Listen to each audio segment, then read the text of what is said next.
London, Getty, London, September 21st. I am coming to London, and Left It Wall is going to be screening at the Bill Murray at 3 p.m. That's September 21st, the Bill Murray, 3 p.m. It will be the only UK screening of Left It Wall.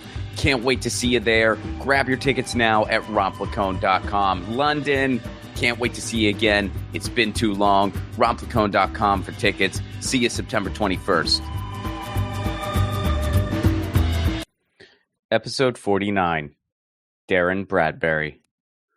Darrin Bradbury is a singer-songwriter turned activist turned singer-songwriter activist. He's based in East Nashville. I first saw him when I was still living in Nashville, and I became an instant fan. His songs are infectious, poignant, and hilarious. Think a little bit John Prine, mixed with a little Hunter Thompson, but Darrin's his own entity. Darrin's star was starting to rise, and then one day, he walked away from all of it. He quit music. He left the industry and eventually found his way into mutual aid work, which led to the creation of the Beat Tennessee, a nonprofit organization which provides, among other things, homeless outreach. This is his story. We find out why he ended a chapter and started a new one. As someone who also closed a chapter and started a new one, I can relate to a ton of what he had to say. Please welcome to the show, Darrin Bradbury.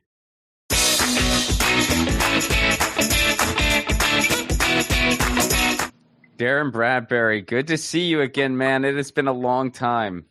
It has been entirely too long. Ron, how are you? I've been okay, man. I've been okay. Out in LA now, and I don't think I've seen you in person since then. Yeah, I know. How has LA been treating you?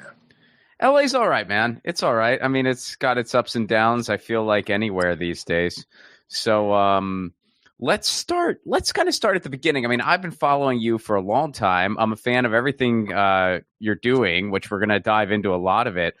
But I kind of wanted to turn it over to you and just sort of, how would you introduce yourself these days? Like, how would you describe Darrin Bradbury?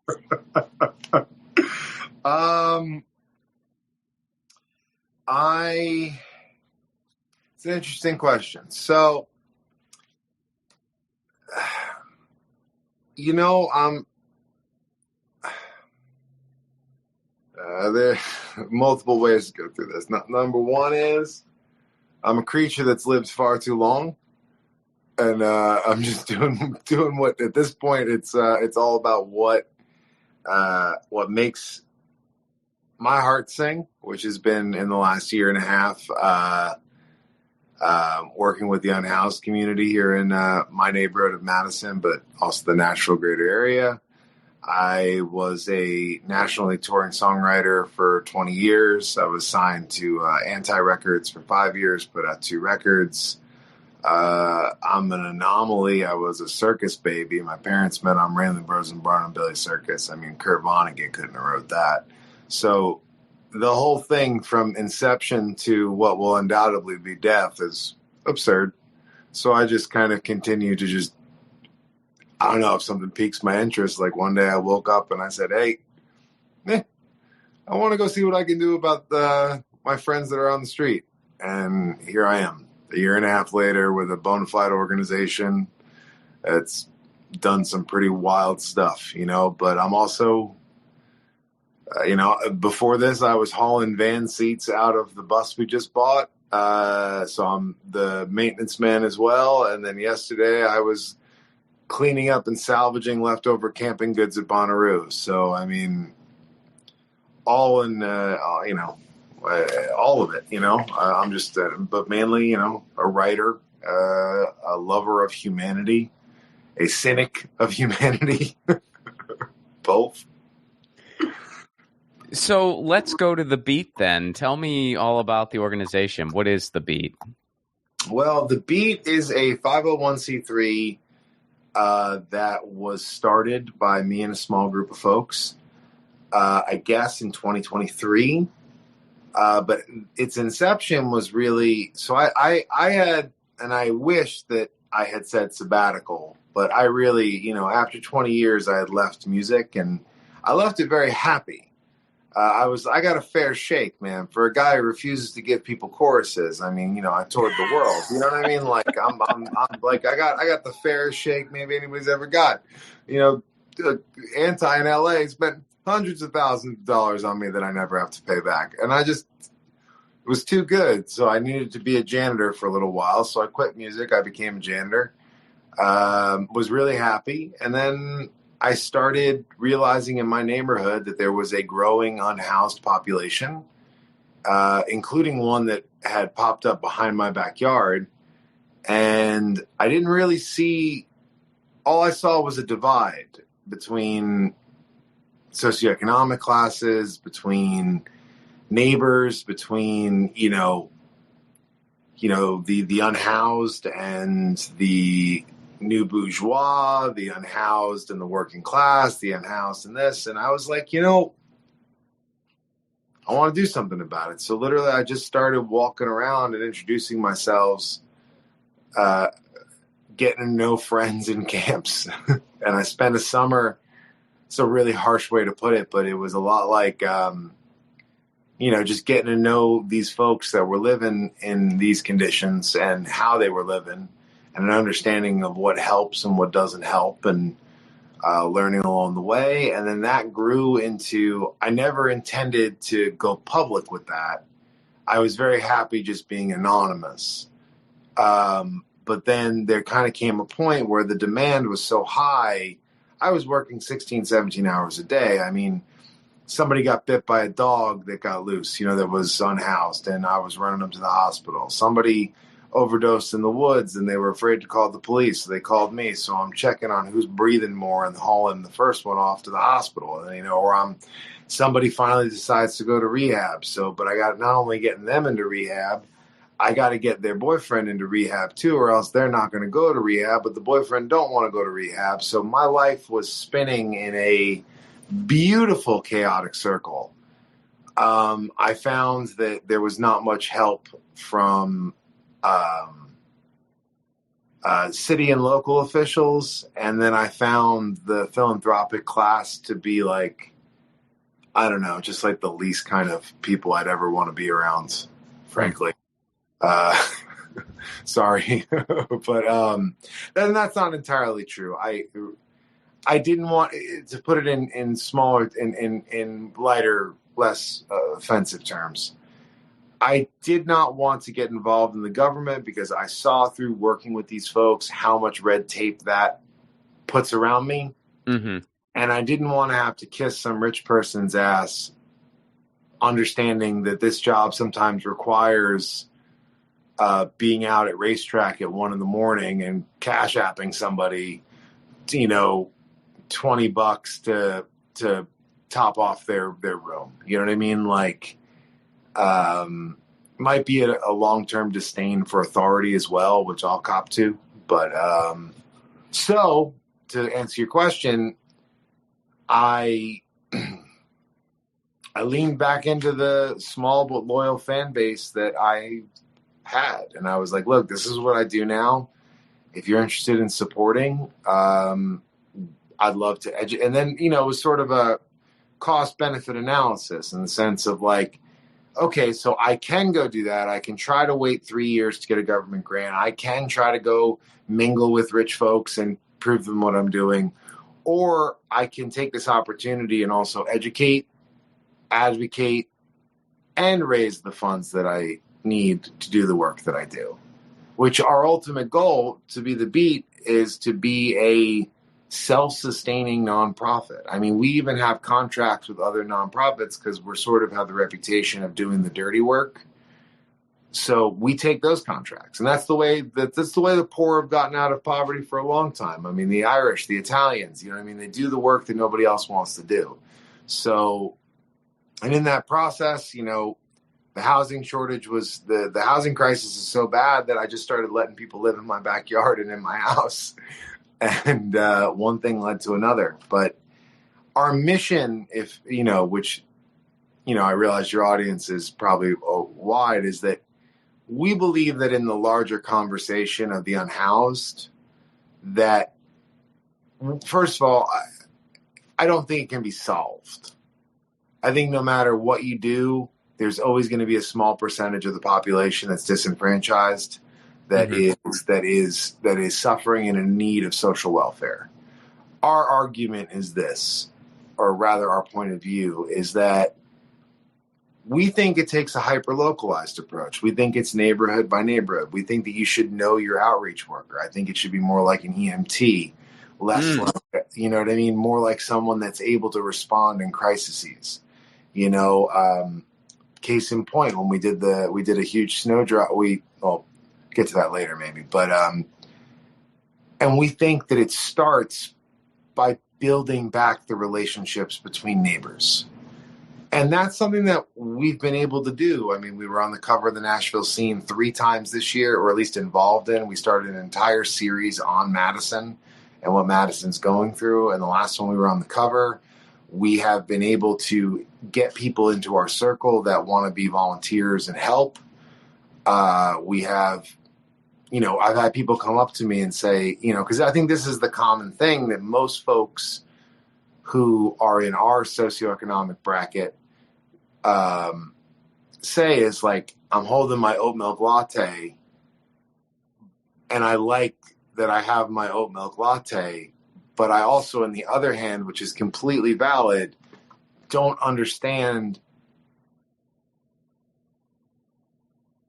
how to handle this painful inequity. So I think that's what creates not a blind eye, but throwing your hands up and just going like, I don't know how to work with this. And we aim to be the organization that is like accessible. That's like, it's okay to kind of whisper to us like, look, I really don't like that this is going on in my city, but I also have to admit to you that the guy down the street kind of scares the living shit out of me. You know what I mean? And then we're the people who handle that and say, look, let me explain to you sort of how this works, who this person is. Can I make an introduction? I promise you, they won't ask you for money every day. You know what I mean? But it's connecting the neighborhood. Did that make sense? Or no? I mean, that's beautiful. And I think when you say hyper local, I think you're 110% right. I mean, so many people, and you know, especially in the circles that I've dwelled in the creator space over the past 7 or 8 years. I mean, everybody, you know, takes an aim at national electoral politics and things like that so much. Meanwhile, it's like mutual aid efforts in neighborhoods all across the country. That's where I get my hope from. And that's what really moves me and inspires me. And I'm glad that read right, because I'm not sometimes I can kind of go off in circles, but that's kind of the point. And also to make it clear, we don't think that we're the only solution. Now that you implied that. And I think that if I had to make a layman's observation of like, okay, so 2 people from the creative space are talking right now, and I'm here to tell you that I like dipped my toes into these other worlds. Everybody wants credit. But in order to really come up with something that works, everyone has to work together and nobody gets any credit. And that's what I've learned. Like, this will make sense in the creator space. In like the nonprofit politics world, there's no SoundCloud collab. You know, there's no sense of like, you know, like, or you do music, you shows, and you have band camaraderie. It's all very, and you know, and a lot of them do a lot of work that we could never do. You know, navigating the Section 8 system, you know what I mean? Navigating that, you know, it's not our forte. And I will forever give credit to those organizations that are able to do that. Mm-hmm. We're just sort of the hold my beer organization. You know what I mean? Like over the winter, we had a snowstorm. And being from the Northeast, me and my manager, Terry, we felt the snow on the ground, and it was like some sense came to us, and we were like, hold on, this is going to stick. Mm. And we literally took my Xterra. We had about $1,000 in the bank. That's all we had. We have no money, and it keeps us smart. And we blew it all on propane because we went out and to all the camps that were all over Nashville, and we served over 400 people propane they needed to stay alive through a week shutdown of Nashville, just by demonstrating through the internet what we were doing in our neighborhood. We were able to raise $7,000 on the spot, and we were able to serve 300 people while simultaneously running a 40-person shelter that everyone who lives in my transitional house was running, so that nobody in our neighborhood was left out in the cold. You know what I mean? Like that. And that was literally on impulse. I did not make that plan. I saw the snow a couple weeks ago. We had a storm. There was this one camp that I know that is really next to a stream and next to like this like culvert cement situation going on. And I was like, this is going to flash flood. And lo and behold, I pulled up to there and we were pulling people out of a camp that the waters were, you know, with Johnny Cash, 10 feet high and rising. You know what I mean? Yeah. And that's kind of our MO. You know what I mean? Like our MO is we're going to, and we make mistakes that way too. But one of the things that I want to, because if anyone in the nonprofit world is listening to any of the media that I do, if there's one thing I've seen both in politics and in nonprofit circles is the unwillingness to admit mistakes. And I think that it is a hindrance to growth and to change. We have fucked up plenty of times. We are not perfect. And neither are the people we serve. Sometimes they're jerks. Sometimes they're great. One week they love us, the next week they hate us. You know what I mean? And that's just part of the job we signed up for. And the fact that I've been able to glue that back to doing music, I didn't realize that made a pretty well-rounded thing in my life. Like I'm a cartoonist for The Contributor, which is our local paper that the homeless folks sell to make a living.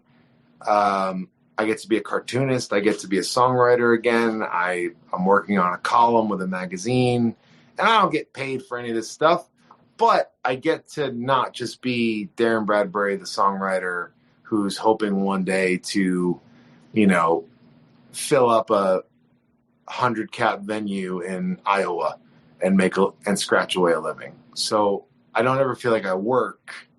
I feel like I just live. And I never feel like, oh, I work. I live. And I never have more than $20 in my pocket. You know, that's why I have a manager. I mean, the number one rule in our organization is just don't let Darrin hold the money. I mean, terrible organization. Not terrible organization. Terrible choice. So as long as I remain with just $20 in my pocket, I can figure out, and this is a boastfully, I can figure about almost any problem with $20. It's so you come from the Todd Snyder School of Economics. Oh, no, Todd and I have talked about this extensively. It is very much, my handler just left, who, if you watch my social media, is Terry, who is Tell Terry I said hello, by the way. I will. I have not. I don't. He might not even. I think he would remember me, but it's been years. But yeah, we had a beer in East Nashville a lifetime ago now. But yeah. He's really on it's funny. I brought him in because I felt strong-armed back into music because that was the choice. It was like, well, I know I can raise this money myself. And then if I raise this money myself and it actually goes to the organization and actually goes to the neighborhood, then we're breaking this cycle of one economic class panhandling to the other economic class. Mm-hmm. You know what I mean? Like, I'm talking about the service world. You know what I mean? So when I had to get back involved in music, I was like, that's it. If I'm doing this, it's going to be fun. Everything has to be fun. I want a manager I can yell at every day and yells at me. And Terry and I yell at each other every single day. And then we laugh about it and then we crack up. But the folks that I surround myself with, it has to be joy. And joy can be in hard moments. You know what I mean? Like, believe you me, after 4 days of delivering this propane, and we're not talking during the daytime. We're talking delivering it at 11 o'clock at night. Why? Because that's when somebody who's been avoiding the hospital all day with a frostbitten foot might finally be in the position where they say, I need to go to the hospital right now. Oh, geez, and yeah. we wanted to be there. So, after the 5th day, and then the fever sets in from getting sick, yeah, it's hard. But I look back on that, and I'm not, like, proud of myself. I'm proud of all the people that, like, I was so proud that at the end of that, like I told you, we started with $1,000, right? The end of that, we raised $7,000. Guess how much money we had at the end of that week? $3. Because exactly what you gave us went exactly back out, which I think is another core principle of the beat. It goes directly out into the neighborhoods, and we're finding smarter and smarter ways to do that. You know what I mean? And because some ways of giving direct aid don't end up being beneficial, and we've learned that the hard way. But we've learned, and we are the organization that's learning. We are the organization that you can approach with your questions, and there's nothing to be ashamed of. There's no dumb question. There's no thing that I'm going to correct you and say, you said homeless and not unhoused. You said this and that. It's like, no, it's people struggling. It's your neighbors. And I think you would know this from the South. I mean, and I'm sure LA has an entire different situation that I would have to take another year and a half to wrap my head around. You know what I mean? But, it's the South, and explaining to a lot of folks that,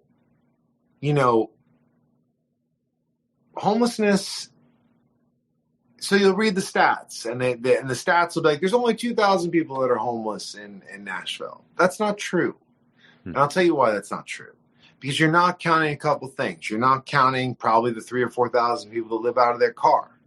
You're not counting the 3,000 or 4,000 people that live out of weekly motels that are just one step away or one missed Tiger Mart shift away from having to walk around until they have the money to get in the hotel again. So it's a broader issue. And when you start talking to people that how do I put this? It's like, you're not that far away from it. You're like, there isn't, and so I don't know. Sorry. Next question.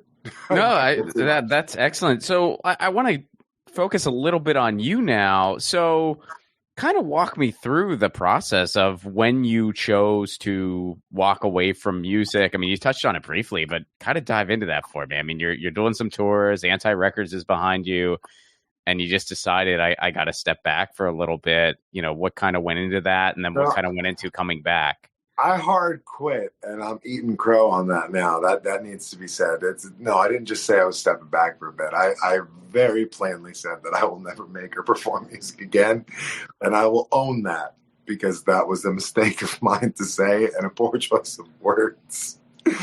I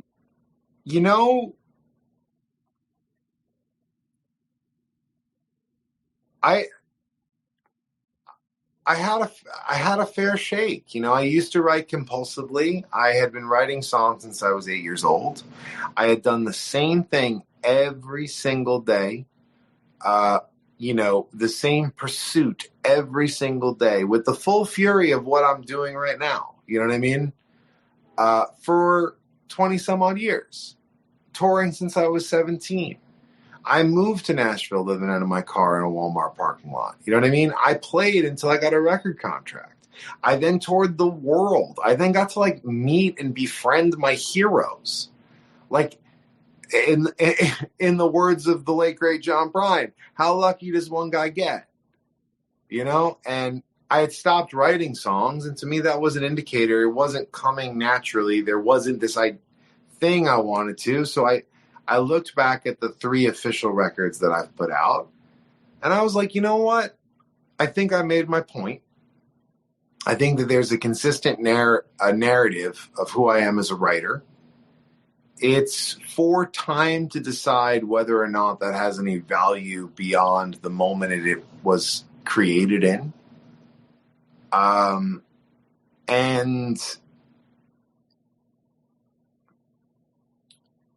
I don't know. It's like, and that I wanted to be able to say that. I mean, part of me maybe wanted to know that I was strong enough to walk away. Because you and I both being in the entertainment creative space, that pull. Because I analyzed it. I was like, well, I know that if I can keep saying yes to things and yes and opportunities and this and like, well, I mean, but how do I want to kick it?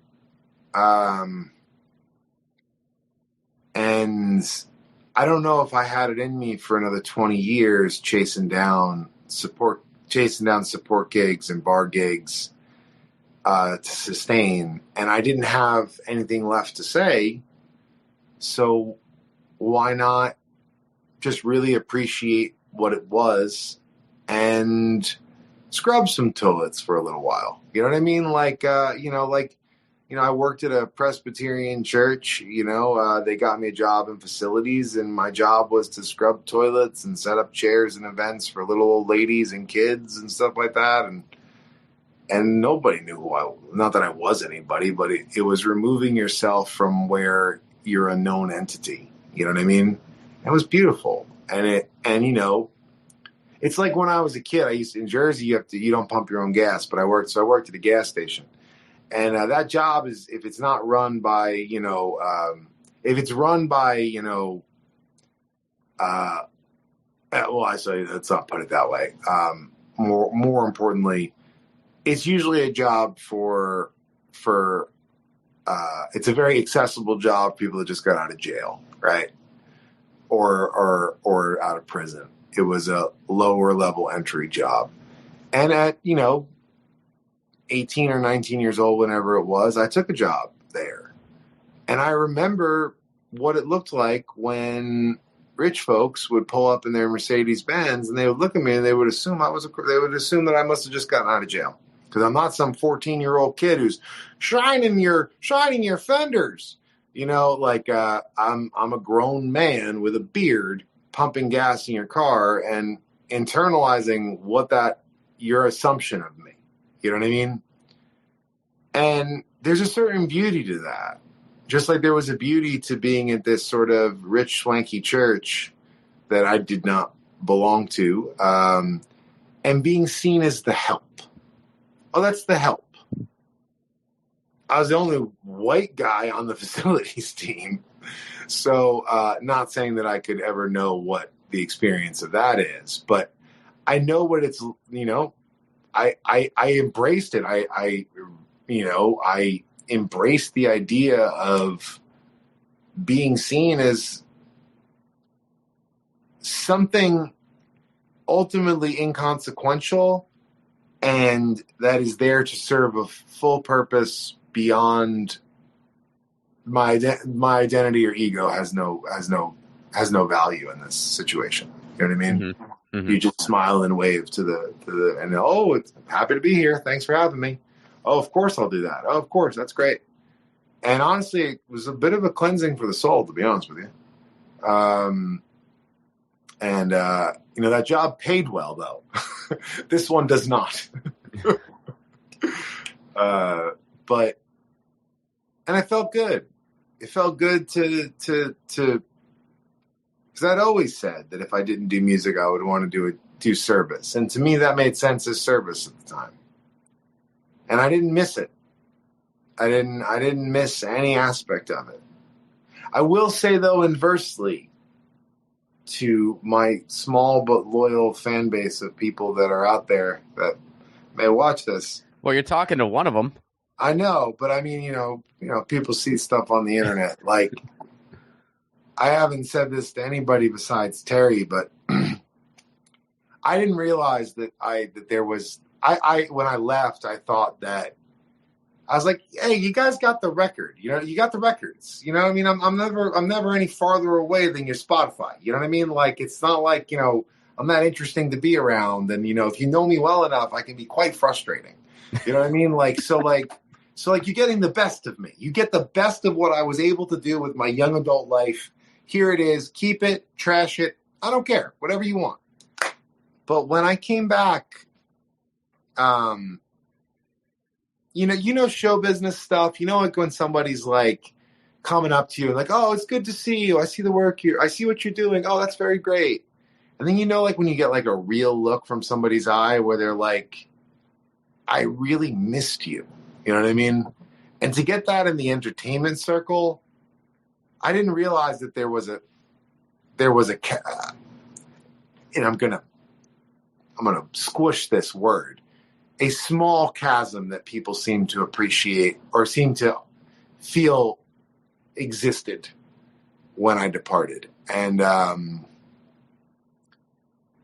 that warmth and that genuine warmth and that genuine appreciation for what I've done in the last year and a half, I will admit, in my darkest hours, has kept me warm because I didn't know they'd miss me. Truthfully, I swear. I was like, yeah, that was a guy. He wrote weird songs one day, and yeah, you're a humble guy. I swear to you, there's no way to say that. It doesn't sound like you're selling something, but like I did not know.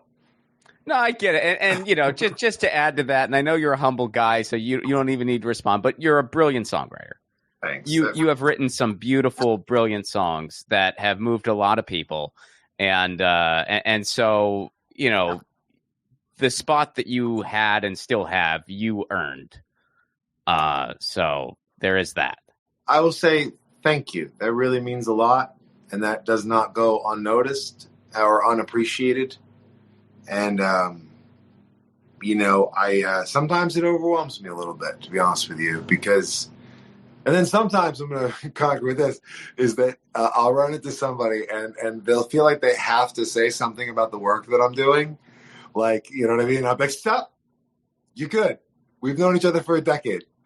You're seeing it. It's all good. I know that you know. I love you. It's fine. Because it's like, that's the other side that I didn't see coming either, which is like some guy came up to a friend of mine, Dylan, really great songwriter. He was a little drunk at Fran's the other night, and he leans in and he goes, I don't get it, man. How'd you do it?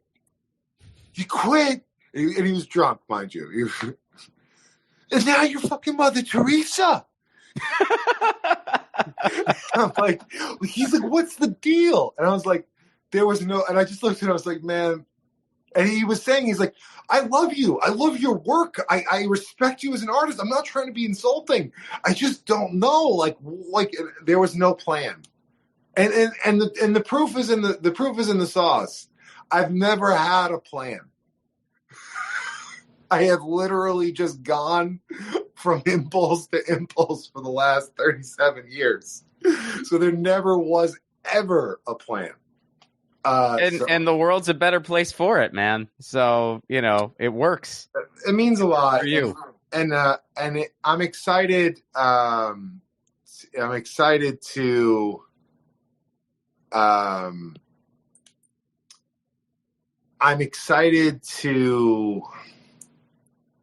What I think brings me joy, because what you were saying about the writing is, if you go into the writing, these are characters I've been writing about for a long time. Yeah. And believe you me, there was never a moment where I walked into a camp and was like, let me show you junkie love. You know what I mean? But the thing is, now it's where I do feel sort of a bit of a prideful aspect is that,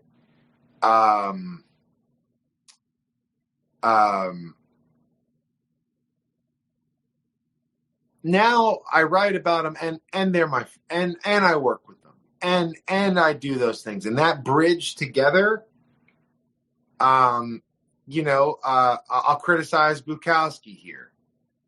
I wish Bukowski had the balls to do that. Instead he sits there, gets drunk, writes about folks that are disenfranchised, and I got smacked across the face as a kid too. I get it. I ain't judging you for it, bro, but you tapped into that world. You knew those people. You knew what it was like to suffer.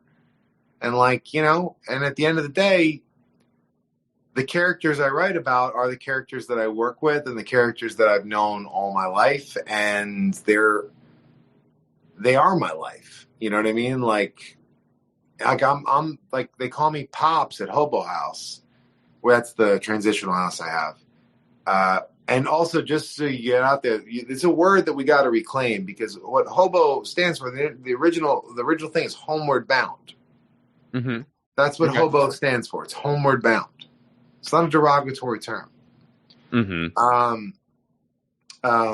But I as I explained it to a lot of people, is that like a year and a half ago, I started drawing a picture, and I didn't know what I was drawing, and I was just going on instinct.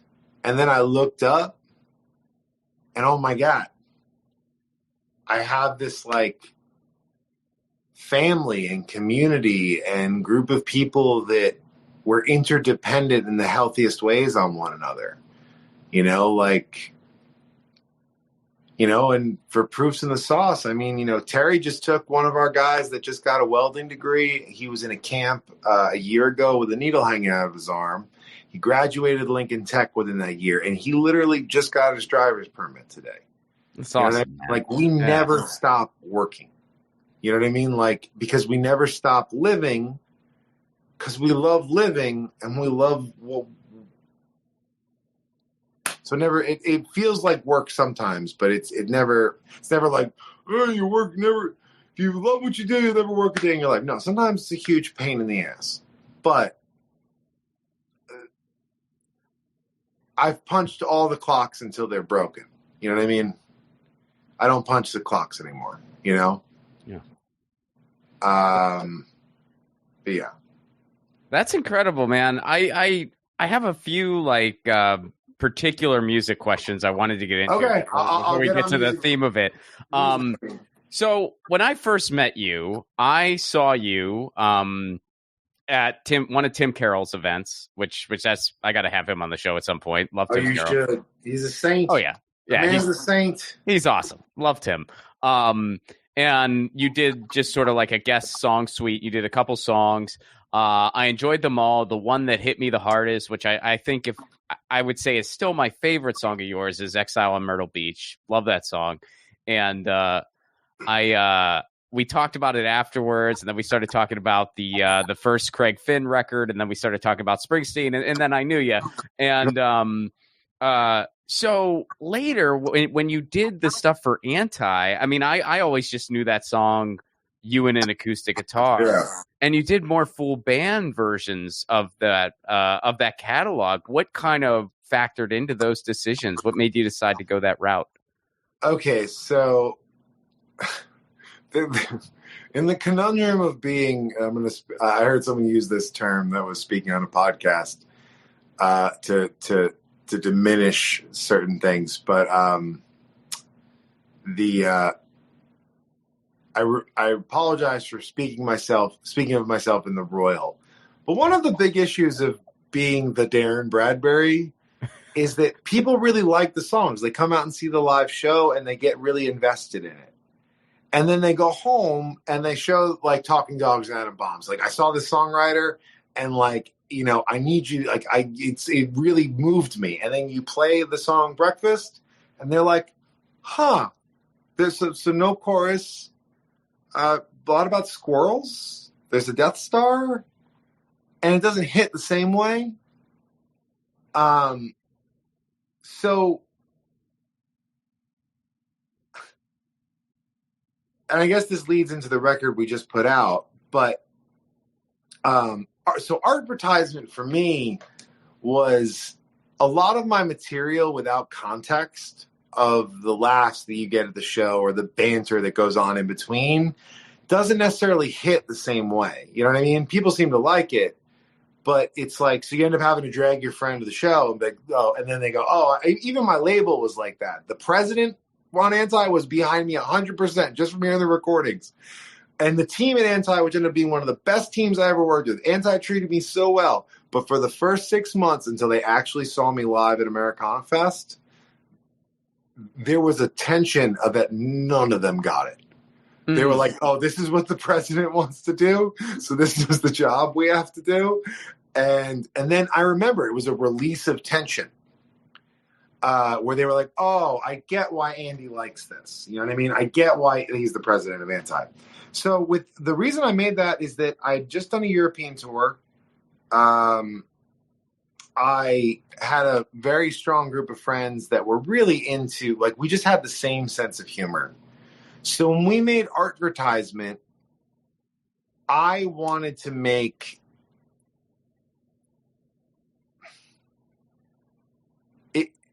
and maybe you go back and listen to it from start to finish, because it was a record built from start to finish. Like, we knew every track and which order it was going to be.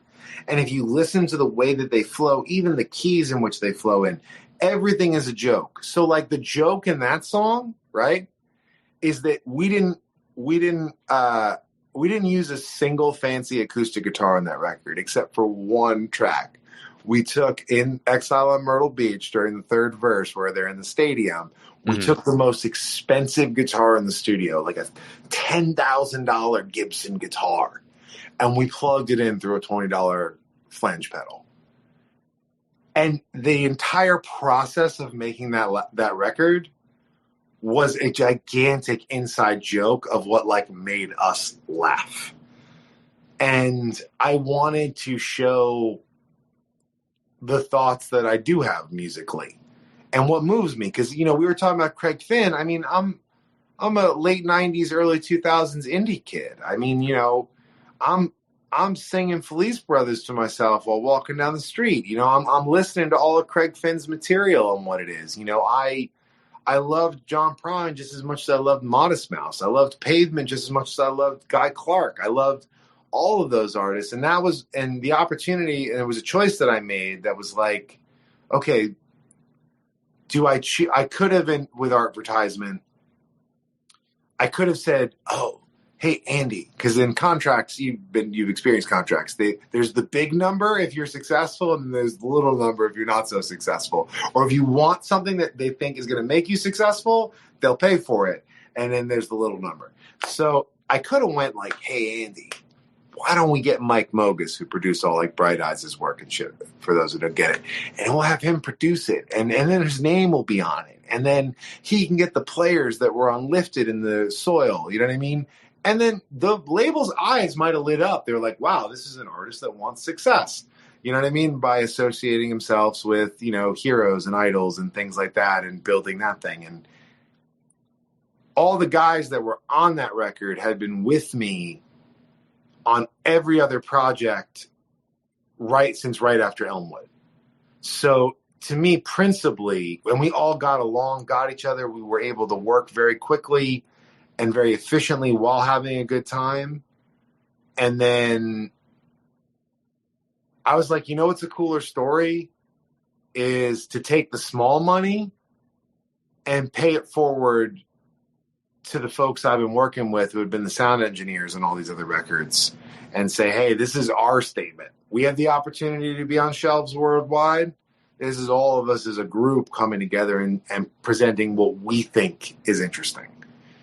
And no, sorry, publicist, there's nobody of note to glue this to build me as an artist. And I don't regret it. I don't think Anti regrets it either. They loved that record. They were really proud of it. But so those choices were all based on taking the humor that's in my songs with a group of people that understand that humor, and then trying to exemplify that humor through the musicality on the record alongside with the songs. You know, does that make sense? That's incredible. Yeah. And it was the choice to go down with the ship. Yeah, you know what I mean? It was the choice to stick with the crew on the ground, and I don't regret it. And it's still, you know, I don't regret that choice, and I don't think Anto does either. You know what I mean? And Talking Dogs, I mean, got a lot, and both got a fair amount of critical acclaim, and were well reviewed. People liked them. I think people wanted me to be John Prine too, a little bit, and I'm of the belief that the motor of what you're building, of who you are as an artist, is learned through taking apart, opening the hood of other artists that you like, deconstructing and seeing how their engine works, and then trying to rebuild that engine. You're not trying to copy it. You're saying, okay, well, this is how the engine works that got the reaction that I want. How do I practice and rebuild that? And if you keep doing that enough, you look up one day and you've built your own freaking engine comprised of all things that are all you through what you've learned. And then I think the step after that is when you get compared to a bunch of influences and a bunch of people. And this, Nashville loves doing this. This is the next this. This is the next that.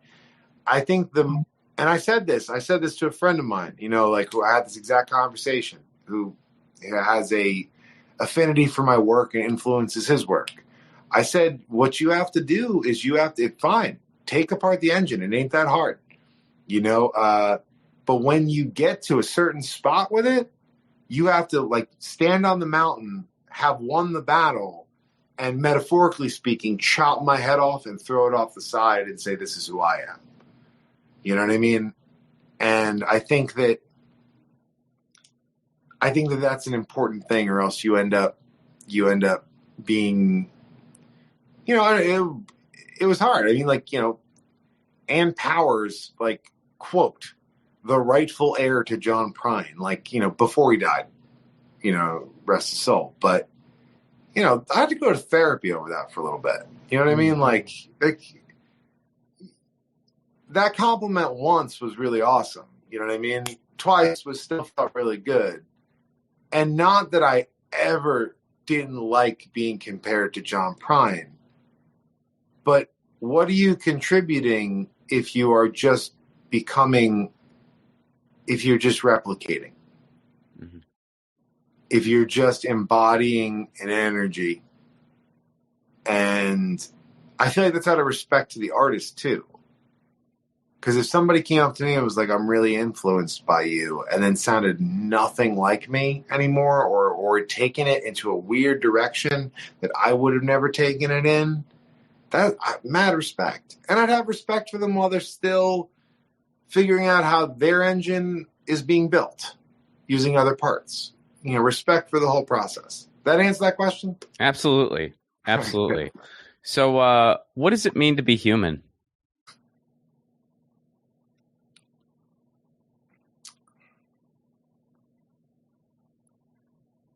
That's a good one. The first thing that comes to mind is my favorite Walt Whitman quote. Let me see if I remember off the top of my head. I might butcher a little bit. All goes onward and outward. Nothing ever collapses. And to die is different than anyone ever expected, and luckier. I think what it means to be human is to be in this strange predicament, whether you're of faith, whether you're secular, whatever it may be, to where for some reason you can talk, but the squirrel can't. So you are through either divine intervention or evolution, I don't care which, or a combination of both, you have a perspective that oversees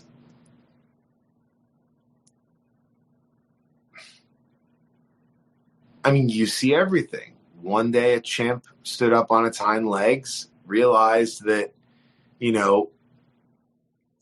really easy scenario of what it means to be human, the beginnings of humanity. A chimp gets brutally murdered by a lion. This lion keeps hitting the chimps up, keeps taking them out one by one. Then one day the lion shows up. It's in broad daylight because it's getting a little confident now. It's like it's not needing to do it at night. And one chimp, in a stroke of genius, as genius as any Bob Dylan line, sees a rock, picks it up, and throws it at the lion on its hind legs. And the lion flinches. And then all the other monkeys realize, well, wait, we can protect ourselves from the lion if we all just pick up these rocks and start throwing it at it. It'll go away. And that sounds like an aggressive notion, but really what it is and in that moment, what have we experienced? We've experienced the fact that empathy has been built because you see yourself in the one chimp sees the dead leftover chimp and goes, that could be me. And then everyone then once that empathy spreads, then the idea of perseverance, you know what I mean, comes in, and that's where community starts. And at its best, it's community. At its best, it's mutual support. At its best, it's love and it's care and it's understanding and it's boundaries and it's all those things that make healthy relationships. At its worst, it is predatory, malicious, power hungry. Because that same stroke of genius came to one monkey in that pack that was like, okay, now there's a bunch of people and they're all a bunch of monkeys all thinking together at the same time. Bet you I can control that. So I guess what it means to be human is you know, that was a little bit of like I just went to a Fish concert explanation, but but what it means to be human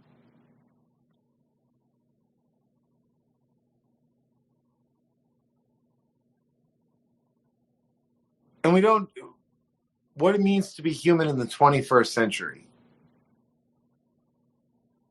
is to take your eyes. I talked about this last night. I was on the radio.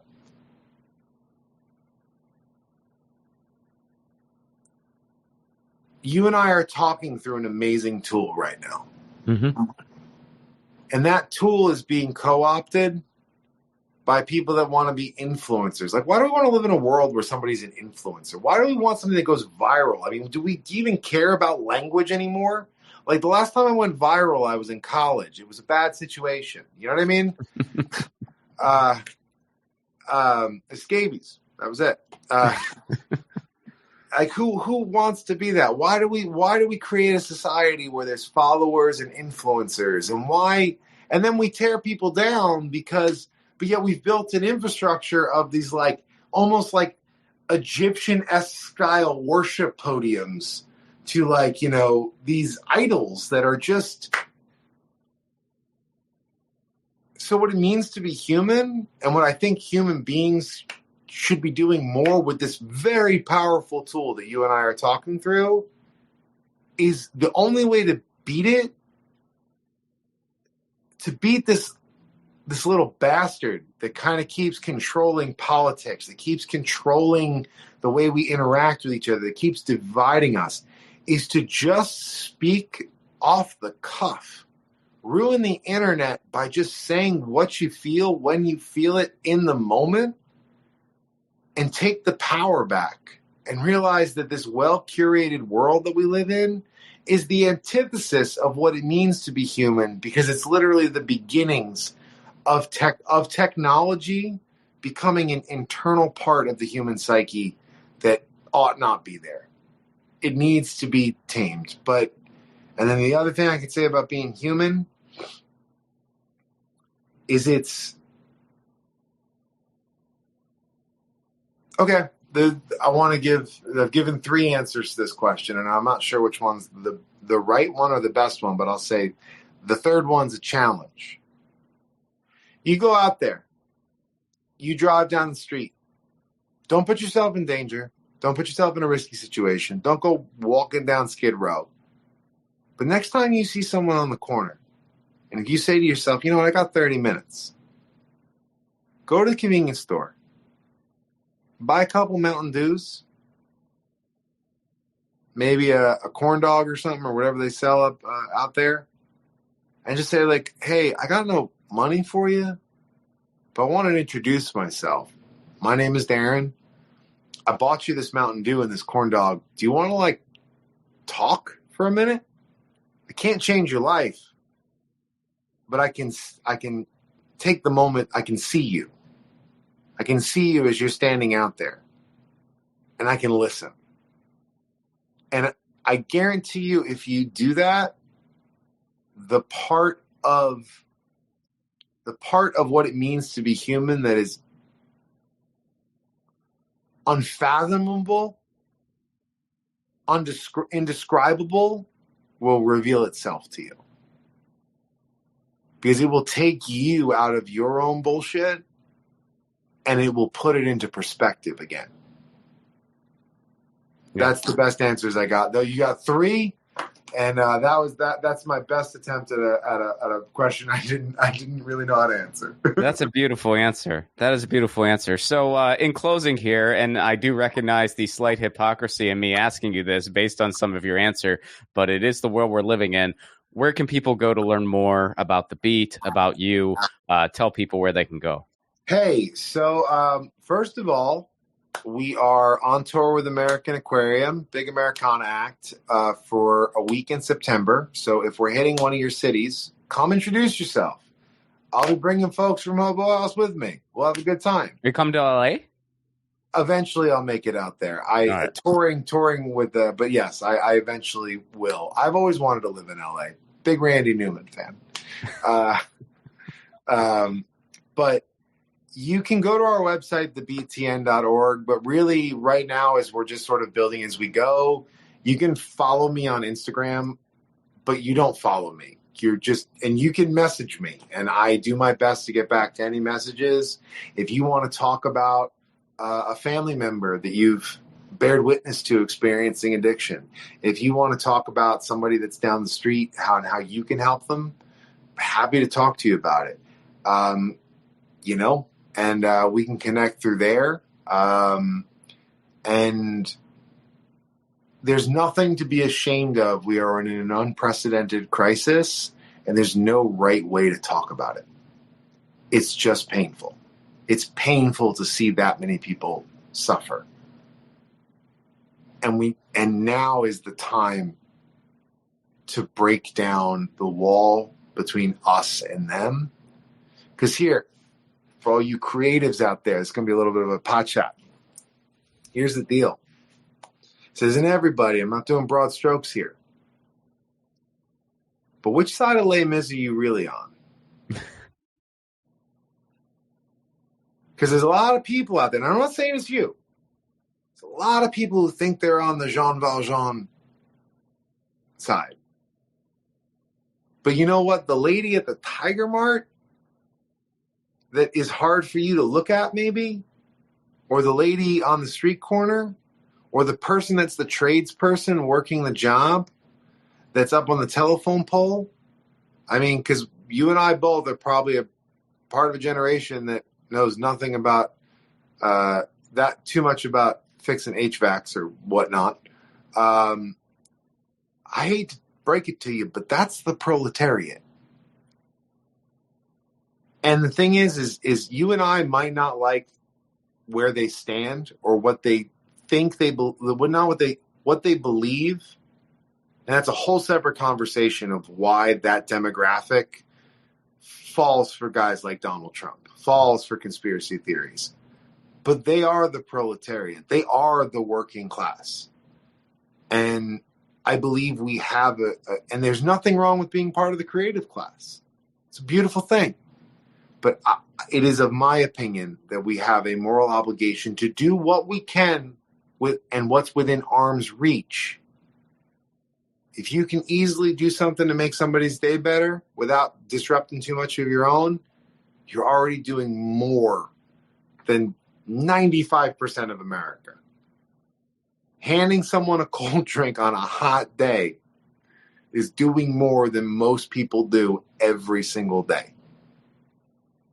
It's as simple as that. It's not it's not meant to be divisive, But does that make sense? That was pretty good closer, right? No, that's great. Yeah, that was great. Darrin, thanks for everything you do, and thanks for doing this. Thank you. I'm so proud of you. I was reading about all the accomplishments you got and all that stuff and all the things you've been up to. And I know it's the end of it, but are you coming to Nashville anytime soon to visit?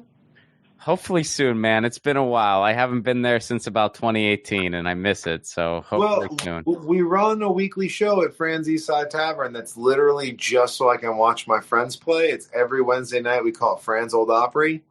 And if you come into town, you got a show. It don't pay nothing, but you got a show right there and then. We will make that happen. Please come visit. Please come visit. It would be great to really catch up. And you can see some of the work we do in the neighborhood. Thanks for having me. That was Darrin Bradbury. Be sure to check out everything. Check out the beat. Check out Darrin's music. It's amazing what he's doing. And I also got to say, as a fan, I am glad that he found his way back to music as well. And now he's found a way to incorporate all of it. That is awesome. Music for the 1000 podcast is provided by Andrew Saxena. Be sure to check out his podcast, the Bay Watching Podcast, wherever you get your podcasts. If you want to support this show on the sustainability end, you can do so over at patreon.com/Ron Placone. For a Give What You Can level, you get all kinds of exclusive content, full stand-up clips not available anywhere else, behind-the-scenes info about upcoming productions. I'm working on a documentary right now. Nothing is public about that yet. And, of course, release info for Left at Wall. You can get all that over at patreon.com/Ron Placone for a Give What You Can level. Even $1 a month goes a long way. All right, we are one away from 50, another monumental number. And once we hit 50, I guess we're not really going to have another monumental number until 100. I feel like that's kind of how it works. Like, I don't think you can go, 75, no, 50, next monumental number, 100. So next week, episode 50 will be our last monumental number for a little while. See you next week. Peace. Hey guys, Ron Placone here. Take your own 1,000 challenge. No, you don't need to interview 1,000 people, although if you want to do that, go for it. Your 1,000 challenge can be whatever you want. Maybe you want to call a friend out of the blue once a week. Maybe you want to read a book every month. Maybe you want to start a different garden every season. I guess that might be dependent on where you live. Look, the point of the challenge is taking on an endeavor that enriches your life in some way, and it can be measured. And then, of course, you do it regularly. That's what 1,000 is doing for me, and hopefully for you too. The main reason for this podcast and every podcast I've ever done is to build community. So take your own challenge. Then join our Facebook group. It's called 1,000 What's Your Challenge? ? That's 1,000 What's Your Challenge ? And post about what your 1,000 challenge is and the progress you're making. All I ask is that people be encouraging of each other's challenges. This is personal and vulnerable, so be cool. There's enough negativity on social media. We don't need to add to it. For those of you who aren't on Facebook, hopefully in the future we'll be expanding to places like Discord, Reddit, but for now, we're starting on Facebook. And again, that Facebook group is called 1,000 What's Your Challenge? See you there.